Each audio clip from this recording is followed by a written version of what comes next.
Thank you all for being here. First of all, good morning. I hope your school year, everything is going well and smoothly.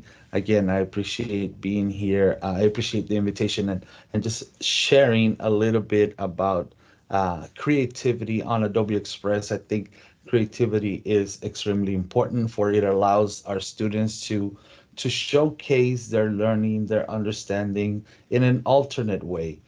Yes, we see, we use multiple choice tests, we see other assessments, but creativity is very, very important too because we get to see a different side of our students. We get to see a different way of their understanding, and it allows us to formatively assess and check for understanding. And I think that's the main point, and that's what we're going to be talking about. We're going to be talking about how we can engage, and we'll see a couple of examples on Adobe Express, how we can engage our learners, how we can assess their understanding, and then, of course, amplify what they are currently doing in the classroom, what they're currently learning, and just kind of help our students um, evolve using creativity. This is unleashing your creative potential. Again, we're going to be talking about Adobe Express. So it is going to be a fast-paced session. Good thing is that this is being recorded, so the specialists at PSJA can always share this with you, or we can follow up. So again, once again, thank you, and let's go ahead and begin really quickly here. So again, creativity allows us to express ourselves, and I think about creativity sometimes about lighting a fire, opening doors, illuminating a space, because creativity does that for us. A lot of times we tend to shy away from it because it might be perceived as, wasting time or not being on task. But creativity is very important. I like to think about creativity also as promoting authenticity, right? We want to be authentic in the work that we do. Right now, with so many talks about plagiarism and ChatGPT and AI stealing from artists, well, a lot of that, yes, there's potential for that, but if we foster an environment, if we foster a space where students are allowed to be creative and make mistakes, and most importantly, be authentic, if we foster that, if we promote that, if we advocate for authenticity, I think we are building students that will rely on their own knowledge, expertise, and skills to demonstrate their learning. So again, I see that as a way to illuminate a path for our students to be successful by helping them be creative, by promoting their creativity and advocating for that. So that's how we see this. Again, I believe that curiosity leads to exploration, exploration leads to creativity, and creativity leads to learning, right? So we want our students to be curious, we want our students to be asking questions, and that's why I think it's very important for us to be creative. We'll move on here. My name is Omar Lopez, as you saw in the schedule. I'm an instructional technology specialist here at Region 1. I'm an Apple Distinguished Educator, learning coach, and an Adobe Creative Educator Leader, or most recently, Innovator. So I'm part of that cohort that does a lot of work with Adobe Express. I've been using Adobe Express for many years. I used it in the classroom religiously back when it was Adobe Spark Post, Adobe Spark Video. So those were my go-to applications. Again, I was a middle school teacher for 17 years, and I do instructional technology. And here's a little bit about me using one of the templates one of the many templates that are available through Adobe Express. And again, just a little bit about me. I like barbecue and tacos, and I have to have coffee. I was a teacher. I taught ELA for 5 years, but then the rest were teaching science. I love spending time with my family. When I'm not teaching, I'm either drawing, illustrating, sketching, or sometimes fishing. Although my wife says that we don't fish, we just go feed the fish because we don't ever catch anything. But it's okay. I love being a dad and a husband. And I do think that creativity is for every child, regardless of background, regardless of of any status, creativity is a way that allows students to demonstrate their learning. So, yeah, that is who I am. So when we talk about what is creativity, so I just looked up what is creativity, and a bunch of words came out, and we can see as productivity, experimenting, finding balance in what we do, some sort of magic or mystery, inspiration. So all of these words are what come to mind to many individuals when we talk about creativity. And when you look at these words, we think of ways that we can bring this into the classroom. Let's say we are in an ELA classroom. Well, then we might be talking about imagination, where we are writing a poem or writing a fictional story.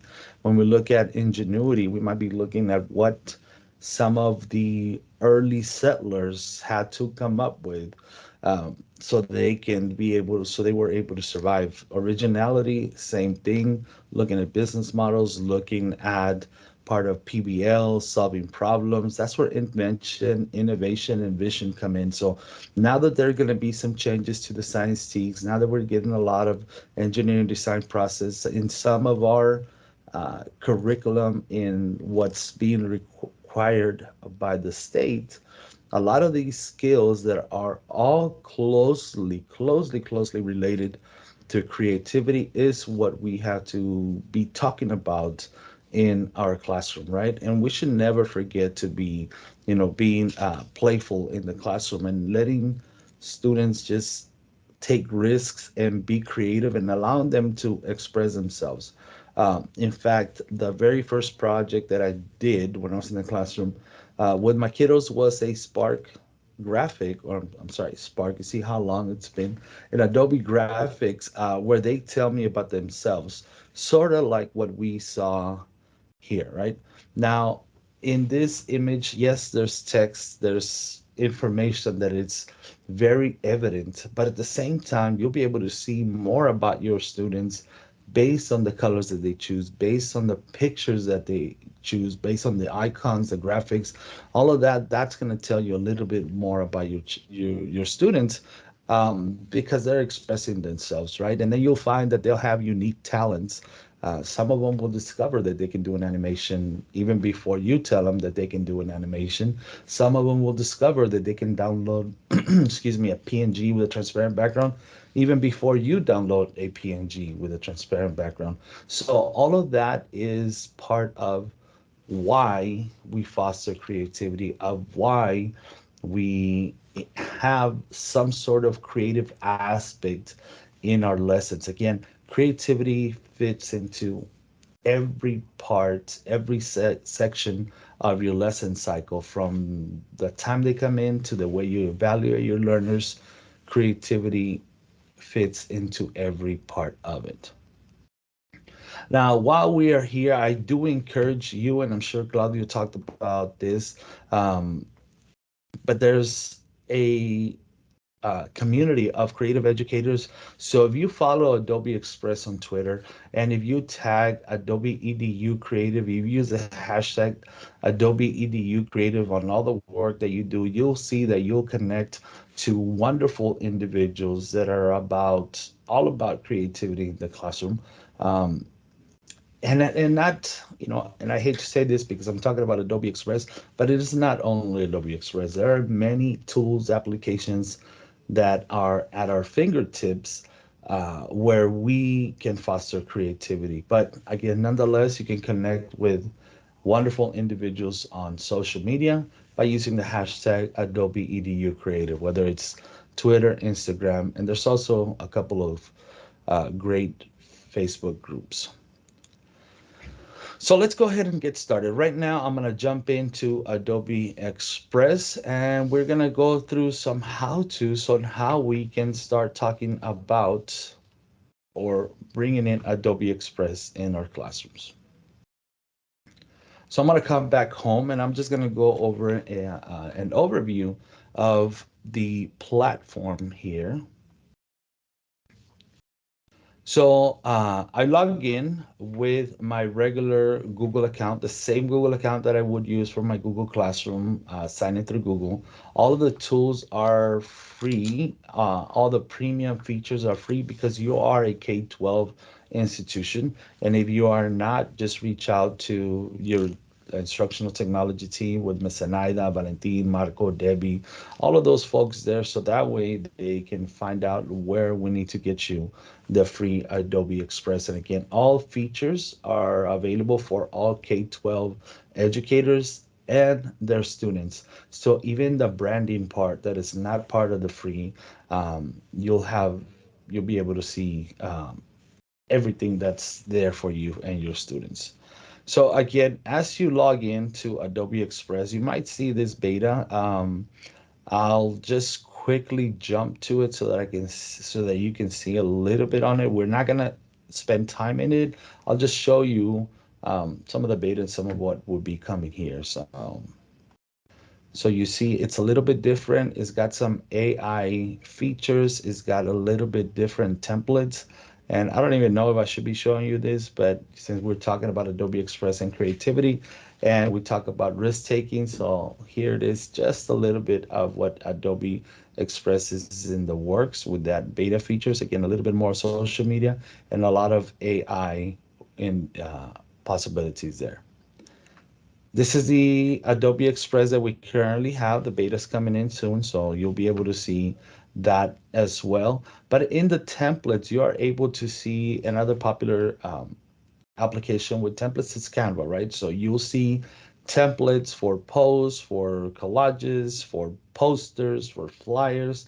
All of that is here. What I love about Adobe Express is this quick actions that you can take any image, convert it to, or video, convert it to a GIF, or convert to MP4, trim a video. All of that can be done here. It's super smooth. It's very streamlined. Everything is ready here. Again, you select any of these. So let's say we are working on a poster, and all I gotta do is click on that poster.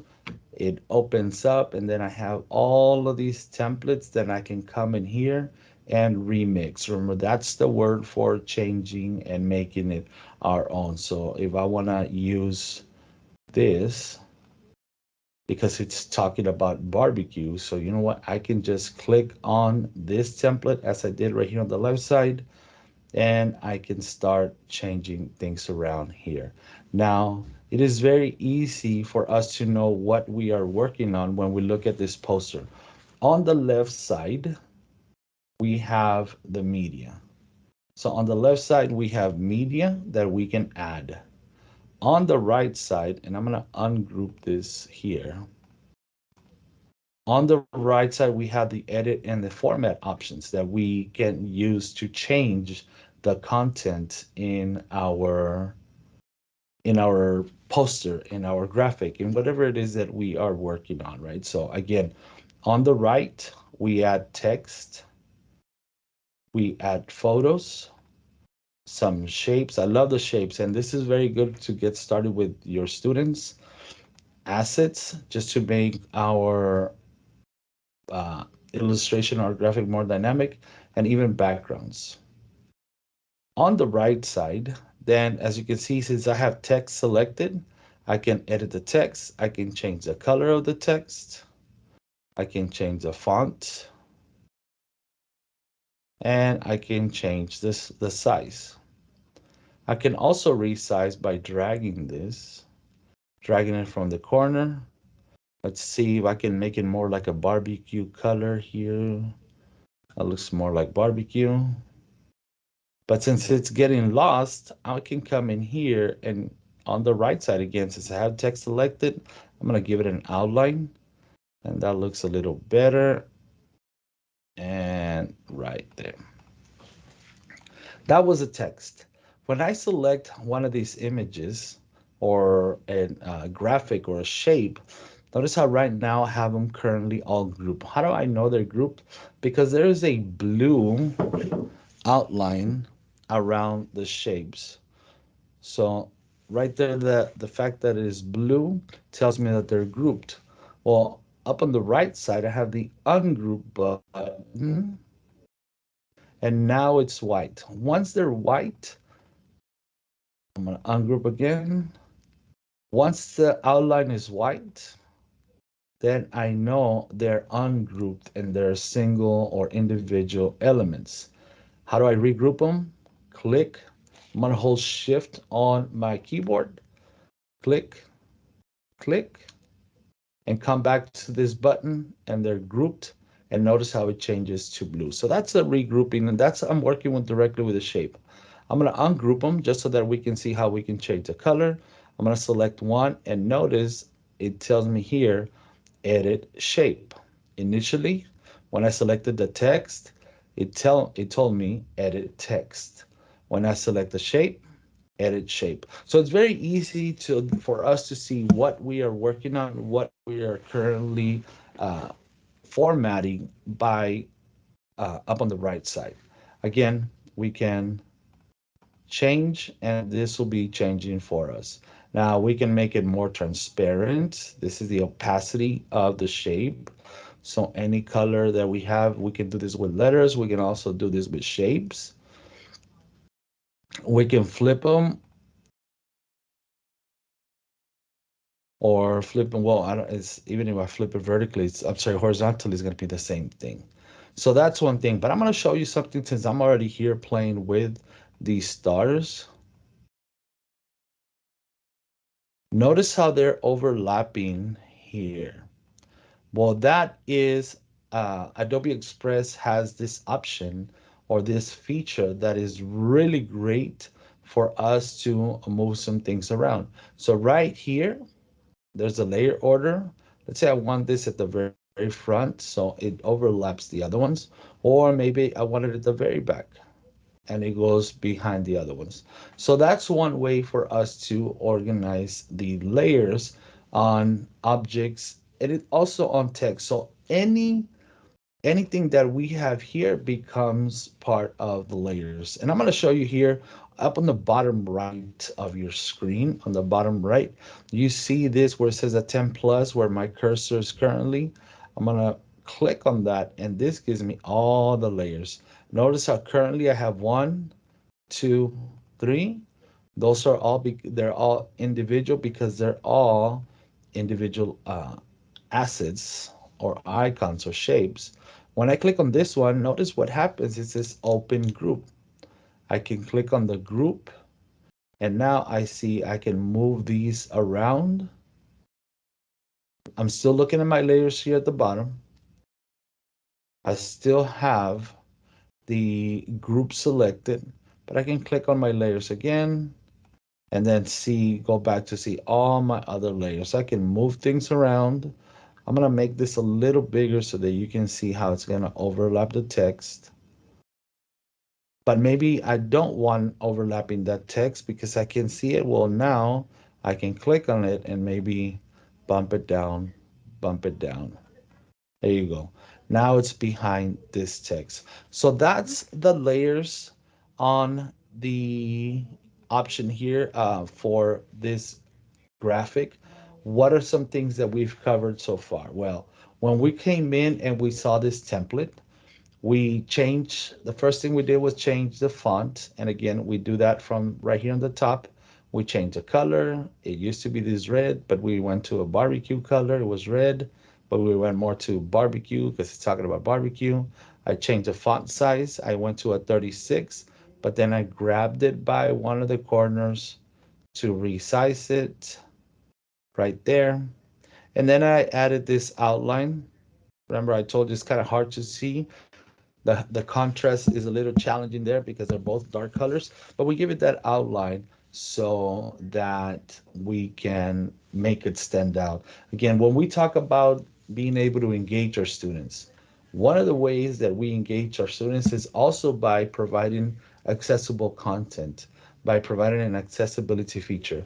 I love that, the curvy letters and the cursive letters and all these wiggly and curls, and that's pretty in a way, but sometimes our students might have difficulty reading that. So we have to be very conscious of that we are providing, that we are creating accessible content. So it's every child is able to interact with it. So, and color is a big part of that. Many colors in the background, many gradients in the background. For example, let me add a gradient in the background. So on the left side, as I mentioned earlier, we are talking about adding media. So I'm going to look for a gradient background. So we have these backgrounds that change that are, there's a gradient color. So there it is. Sometimes these texts right here, like this July 4th at the bottom, that one's okay because the background's a little darker. But this one where it says the Fina's Bistro presents, that might be a little bit more challenging for some of our kiddos because you have a light color in the background, a yellow, and then you have white. Again, here at the bottom where it says July 4th, that one's a little better, but still there might be a better way for you to redo this. So I'm just going to hit undo, and right here on the top left, I'm sorry, at the very top, at the center of the top, I just change it back to the way it was. Let me show you something right here because I kind of um, not messed up because it was deliberate, but right here where we have these three stars together. Well, I wanted them to be like this, and now I made them up all together here. So I'm just gonna select all of them, and I'm gonna trash them by clicking on this little trash can right on the top right next to um, the stars, and these appear every time I select an element, the little trash can appears, whether it's text or a shape, the trash cans appears. But I'm gonna select three of them and I'm gonna delete them.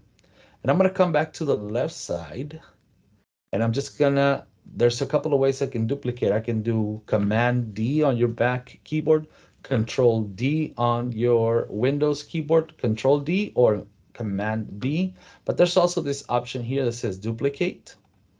So now I just duplicate it. I'm gonna align it. You see those three dotted teal color, blue color lines? That tells me that those are aligned perfectly. And even though they disappear, even though I'm over here, notice how I'm taking it all the way across to the other side of the page. And those dotted lines still tell me, yep, you still have it aligned with the left. And notice the ones that appear now vertically.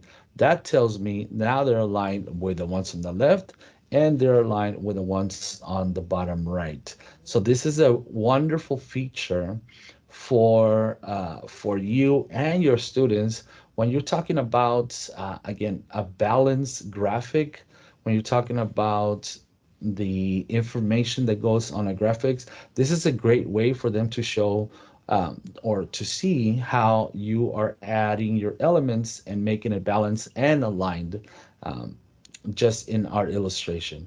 That is aesthetically, that's important, right? I don't know about content, but it's just a good practice for our kiddos to start working with this because who knows, maybe, one day they'll become graphic designers or they're going to have to create a flyer that that entices people to buy a product or to join a cause or something like that. And this is just one way for us to showcase that.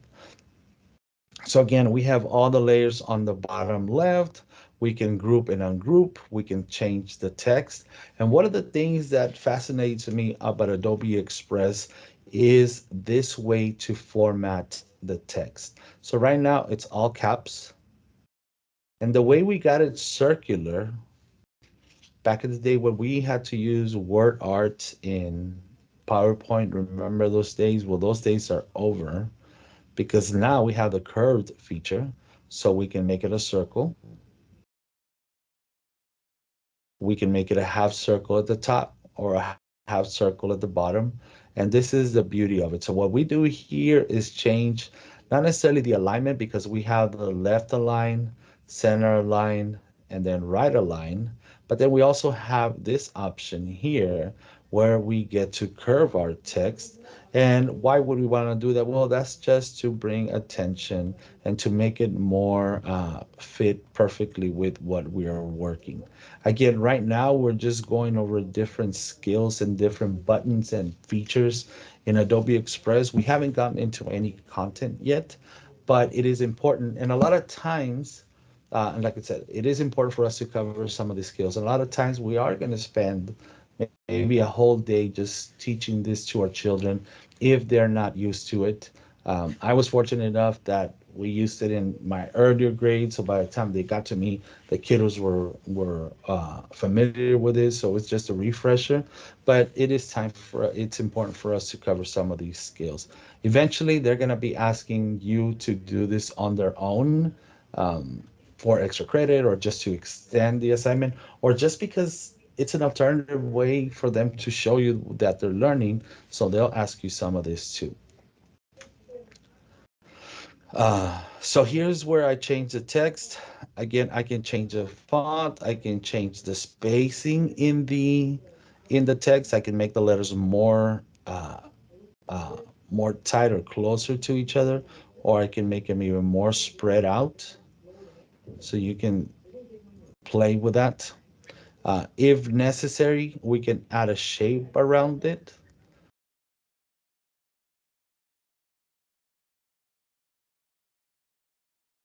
But you see how it kind of gets lost when you add that shape. Sometimes they do need a shape, sometimes they do not.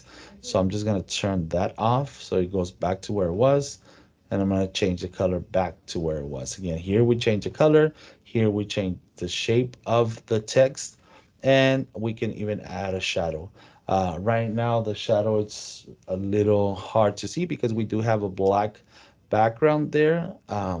So in another color, we would be able to see it fine. So let me just change that red font or that red shadow so that way you see it there.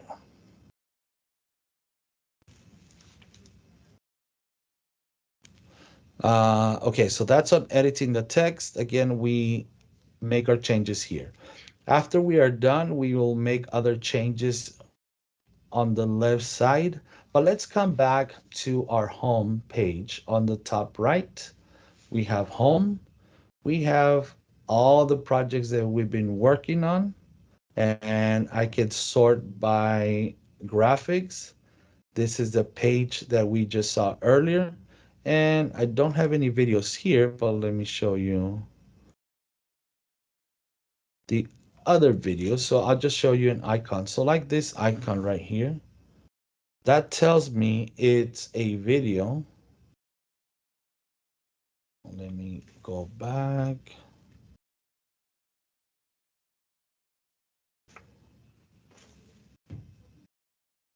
And this icon right here, well, that's a page, a web page, a single scroll web page. If they don't have an icon, that means it's just a graphic. So these are the projects that we've started. Again, we can come back home and start a new one directly from here. One of the things, and this is just a recommendation, this is not Adobe Express recommendation or any other endorser. But what I did in my classroom, I always went to select a custom size directly. I'm gonna not say that one right here, custom size, and I went to print. Seldom did we do anything other than letter because it was just easier for us to print it out. And even if we put it on a bulletin board or we print it out and put it in our interactive notebooks, even on the iPad or the Chromebook, it's got a good resolution, so it looks great. So I would always go with letter. So let's say I'm creating, or for my student expectations, what we're learning today. I'm a science teacher. I was a science teacher, and one of the topics that when we talked about was TEKS 8.58, Science 8.58, which is to be able to describe the subatomic particles, their location, and their charges, right? So the whole point was to describe. When I saw that TEKS or that student expectation, I thought to myself, this is perfect because my kiddos have to be able to describe the subatomic particles, where they're at, and their weight. So that was an excellent point. So now how can I engage my students to with an illustration on the subatomic particles? Well, I went to create this template that's completely 8.5 by 11. It's all white. And remember, we have through Adobe Express and you have the free console, you have access to all these unsplash images that normally, and I'm gonna delete this one really quick. I'm gonna zoom in here just so you can see. You see where it says you have access? These images from Unsplash or not Unsplash, I'm sorry, from Adobe Stock, Adobe Images, Adobe Stock. Would it be available because they're premium images, they're high risk images that wouldn't be available for the common folk. I shouldn't say common folk, but for your personal accounts. These are now available in um, on this premium Adobe Express piece with your, and let me see if I can zoom back out. I'm gonna not save.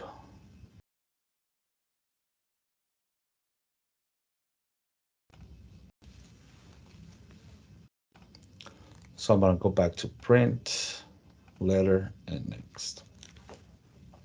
So again, I just wanted to highlight how a lot of these photos with that crown, that means they're premium.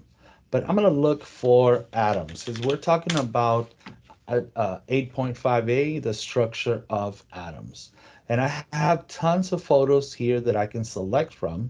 Some of these are not atoms. So if we look at this photo right here, well, these black and red and white, they do represent atoms, but that's not what we want to highlight. The student expectation says for us to describe the structure of atoms. So maybe this is a teaching moment where we tell the students, okay, no, that's a molecule, which we're going to cover in 2 weeks. This is not an atom. This is not what I want you to do right now. And if you remember, I click on the image on the right side, I can hit delete and it gets rid of that image. So we have this picture here. So this is the model of an atom. We do see the electron, we do see the nucleus, we see the electron cloud, I'm sorry, the electron cloud here, the energy levels. This is a good picture too, but it's not necessarily something that highlights the nucleus. So we don't necessarily see the what's inside the nucleus. So it might not be a good one. We might need to come back to this one, but I'm gonna hit delete on my keyboard and get rid of that image. So students will be able to go in here and look at these and continue building from here. So they'll select whatever picture they think is best. So we look at this one. That's a little better. Now there's a challenge on here with this photo. Because of the colors, it might be a little difficult for them. And notice how it doesn't fit all the way through. So we can once again delete it. And they'll come in here and see this. So what we are going to show here is, let me select one more.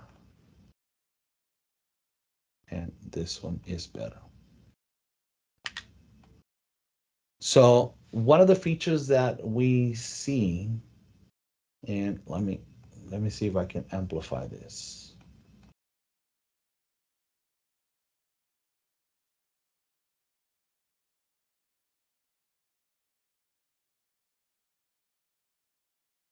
Oh my goodness, and I just saw that there were several questions. My apologies on that. So now I see them. But before I answer those questions, I'm gonna click on this image and there's a toggle switch on the right side that says add to background.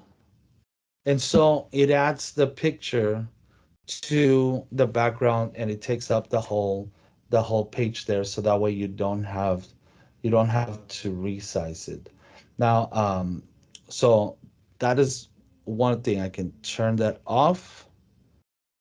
And now notice there's some white there. I can also just kind of resize it so it can fit the whole page. But any photo that I have selected, I just click on add to background. Um, So there were some couple of questions, and I'm going to come back to these questions. Is there a template to develop brochures? So what we can do, come back home, um, and we can search for brochures.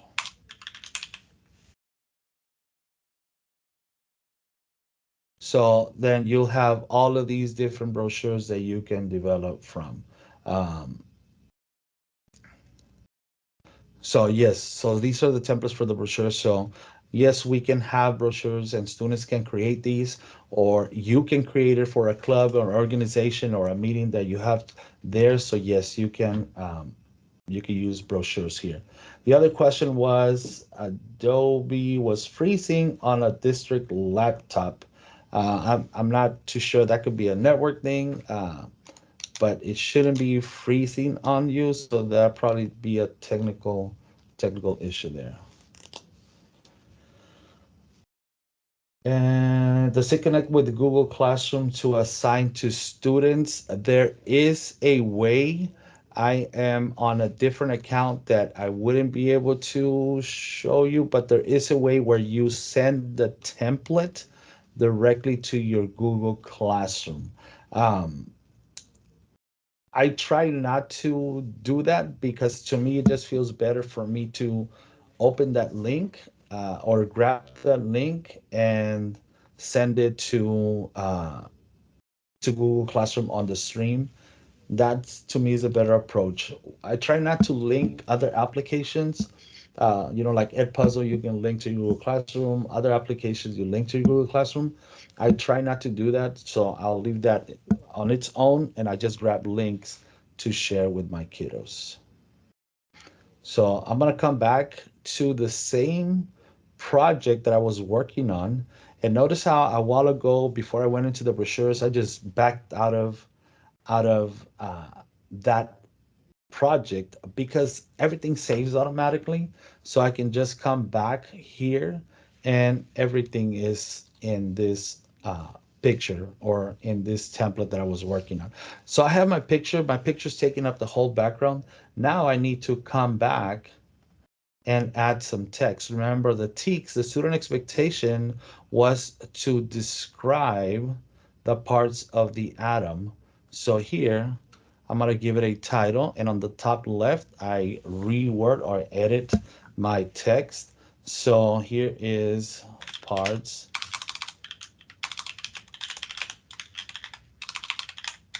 parts of the atom, and I'm gonna extend this so it fits all the way through there, and I'm just gonna put it there.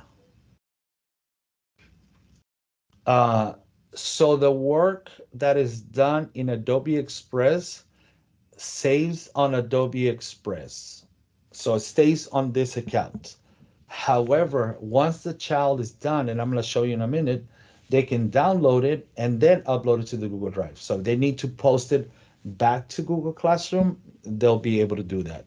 So here we have, so yes, it connects with Google Classroom. It'll be a download process though. So I'm gonna add a shadow this just for looks, and there's the parts of the atom. You are welcome. There's a couple of ways that I can do here. I can add text again, and notice how it already has the shadow because it thinks, oh, you had a shadow once, maybe you want a shadow again. So it adds it for you. But this is a little too big, so I'm a fan of Bebas. Bebas new, so I'll change that font and I'm gonna change this to Proton. And in this image, I don't know which one's a proton, which is a neutron, but that's okay because every child is going to have different. The question in the student expectation is not what color are the protons, but it's rather, it says, describe the location and the charge and the mass. So I'm going to come in here, I'm going to put positive charge, positive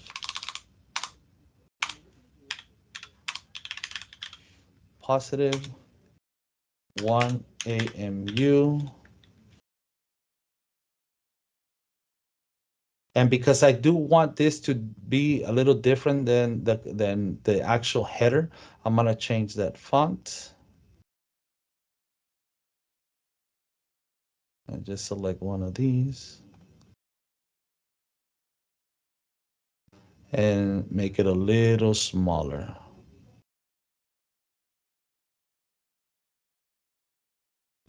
But it gets lost. So this is the perfect example for us to talk about the shapes. You know how it gets lost with all this in the back here, with all this that's going on. So now this is the perfect reason why he used shape. I'm gonna use this one, not that one, sorry. That one, and change it to black. So now I have a proton, one AMU. I'm gonna come back to the left side. I'm gonna look for an arrow.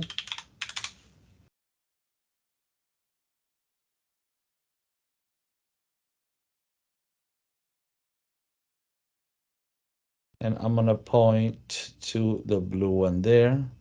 So now I'm gonna drop this and I'm gonna make the arrow black.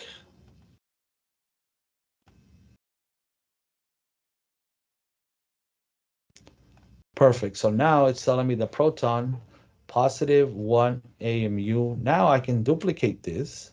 So I'm gonna select these two by holding shift on my keyboard. I'm gonna duplicate it because I'm gonna talk about the neutron now. And the charge is neutral. So I'm going to click on this one. The mass is the same,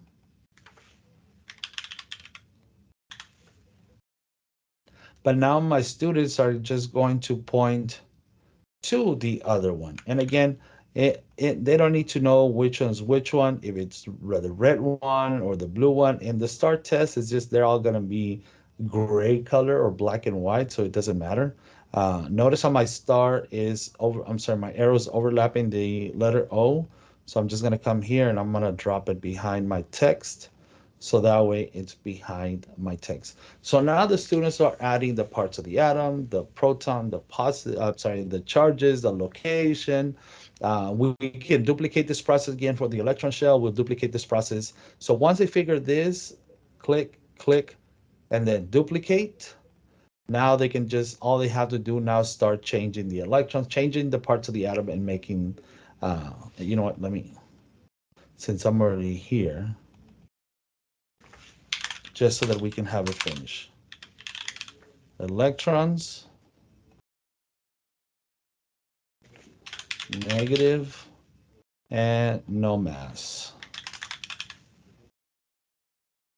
I want it all in two lines, so I just extended. So the electrons are here.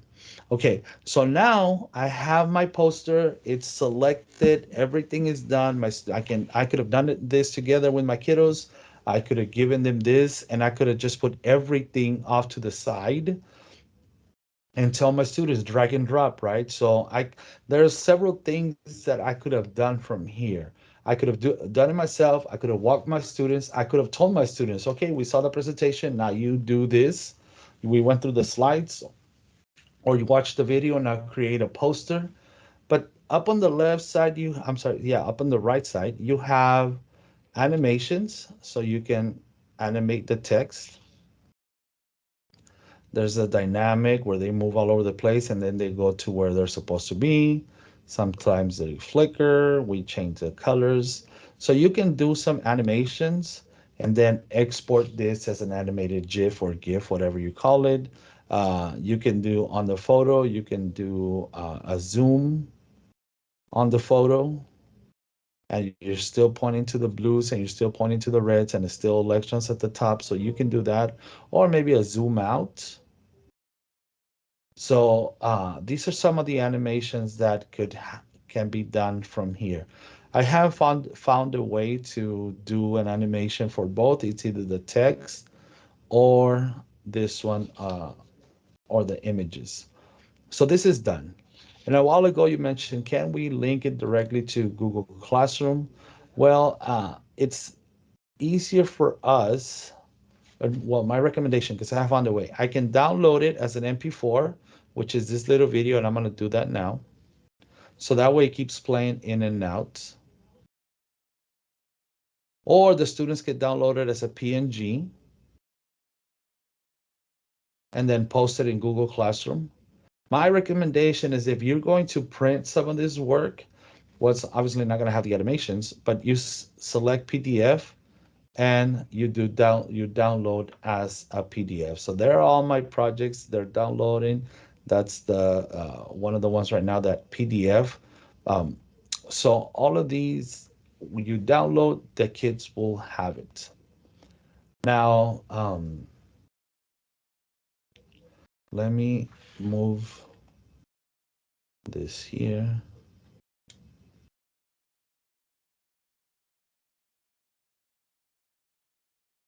So I'm just moving it out of the way because if I want a template, I'm just going to duplicate that one so that way they have another arrow. If I want a template, I can tell my students, I'm going to add a little text box here.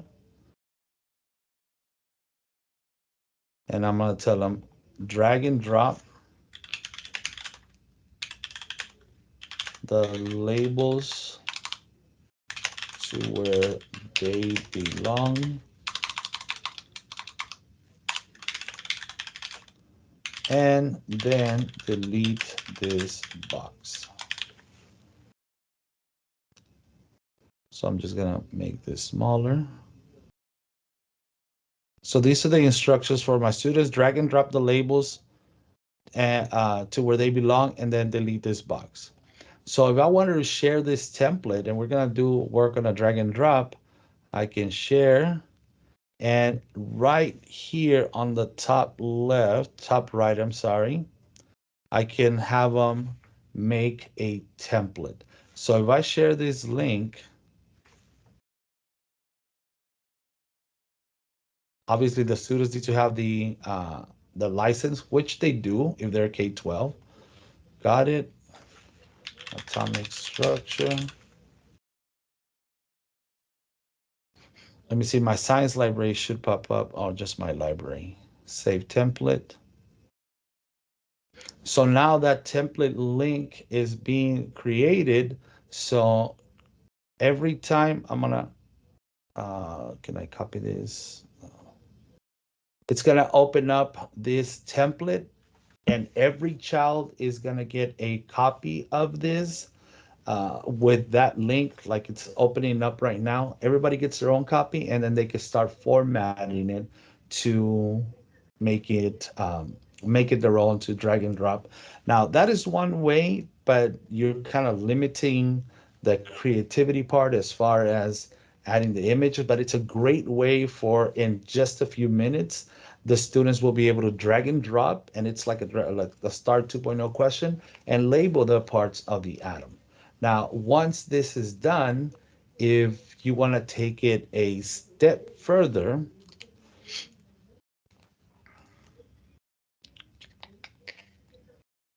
and okay, it's taking a little longer. Let me come back to Adobe Express here. I'm gonna escape this. So I'll just have another tab and I'll come back to it and check on it in just a minute.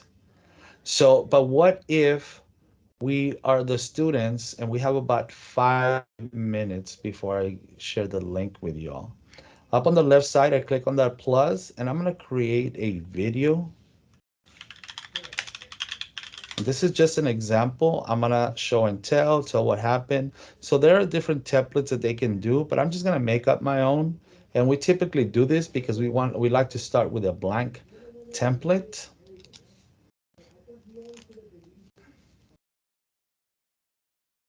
But here, I'm gonna add a photo.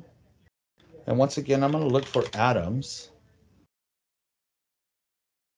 So let's say I'm gonna add the same photo here. So the same photo that we were working on a while ago, which was still taking too long. Let me see if I can back out. It's still creating it. Anyway, so I'm back in Adobe Express. But it has this feature right here with Adobe Video, where our students can record and talk about this atom because the SE is to create, I'm sorry, to describe. So I'm gonna leave this recorded. I'm gonna allow my microphone and now it's recording. So this video, I will describe the parts of the atoms, their location, and their charges. So I can duplicate the same slide so that way the kiddos don't have to worry about adding it again. So notice I'm switching at the bottom left, just one and two. And now I can start my recording. I am going to start by talking about the nucleus, which is at the center of the atom. In the nucleus, we can find the protons and the neutrons. The protons have a positive charge, the neutrons have a neutral or no charge. So let me see if I can, if I'm set up for sharing the audio really quickly. Hold on.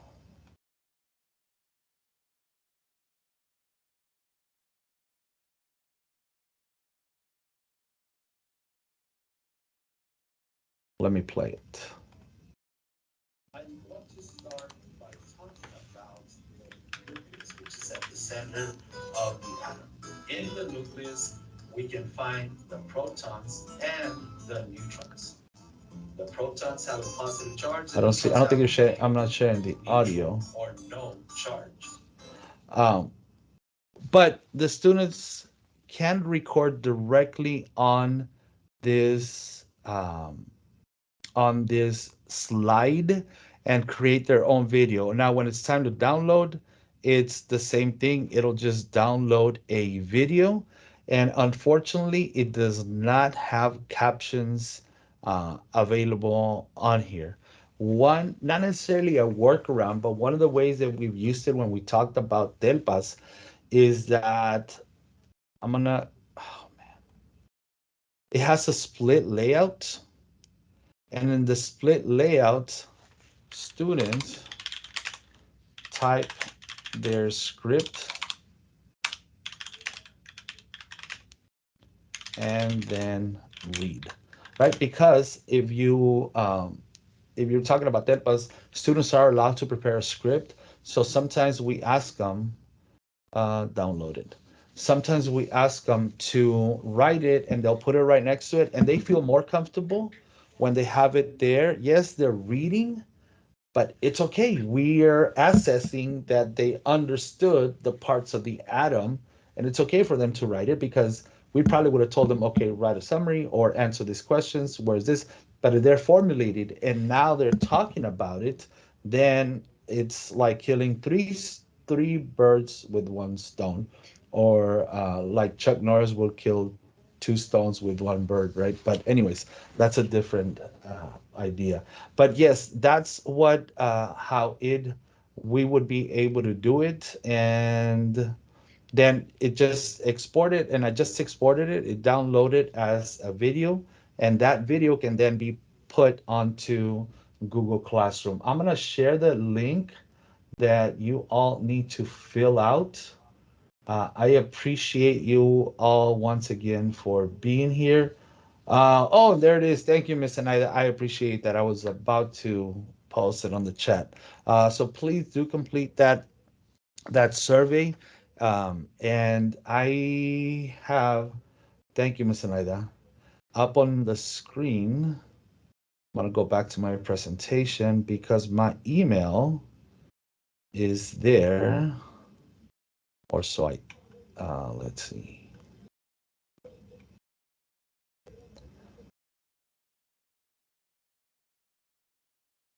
My email is not here. So I'm gonna add it to the chat. If uh, you all have any questions or anything, and in fact, what I will do, um, email me and say, hey, Omar, I was at your presentation at PSJA about Adobe Express. Keep me informed on anything. So whenever I hear anything, I can add you to an email, and I promise you, I will not flood your inbox with junk email. I never have coupons to send out or discounts, anyways.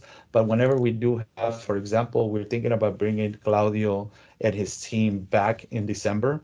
They were here last March, so we're thinking about bringing them in person to the service center, and you all will come in for free because you are Megabyte, you're in as PSJA. So yes, it is 10:30. Y'all have 10 minutes before your next session. Again, I thank you from the bottom of my heart, and I wish you the very, very best this coming school year. Listen, Nadia, thank you for your help. Thank you. Thank you all. Thank you. Very informative. Oh, awesome. Glad to hear that. Thank you. You're welcome. Have a great one.